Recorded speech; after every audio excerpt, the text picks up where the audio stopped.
আমি যেই দেখেছি। লোকমান, খুব সাবধানে চাদরটা দিয়ে মুখ ঢেকে যা।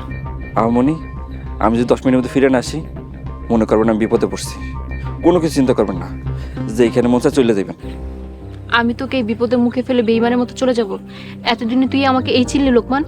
আপামনি, আপনি হয়েছেন মসজিদের প্রধান শত্রু। মসজিদ আপনার খুঁজতেছে। আপনারে আমার দুইজনের পেলে ধরে এনে ফেলবো, তাতে কোনো লাভ নাই।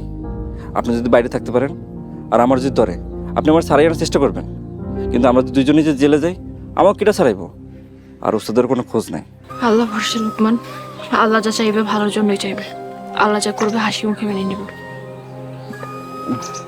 আহমনি, আর একটা কথা, আমি যদি ধরা পড়ি, আপনি খবরদার সালমা বাড়িতে যাইেন না। কেন? আমি সালমা বাড়িতে গেলে কি সমস্যা? মসজিদ যদি আমার ধরতে পারে, তাহলে আমার অত্যাচার করব। আমি যদি অত্যাচার সহ্য না করে আপনার ঠিকানা দিয়ে দিই, ঠিকানা নিয়ে আপনারা ধরে ফেলবো। তুই আমার জন্য এত বড় স্যাক্রিফাইস করবি? তুই কি রে লোকমান বলতো? আপামনি, আপনার জন্য জীবনও দিতে পারি। আমার মতো গোলামের জীবনের চাইতে আপনার জীবনের মূল্য অনেক বেশি। আপনি শুধু ওস্তাদের খেয়াল রাখেন। আসি, আসসালামু আলাইকুম।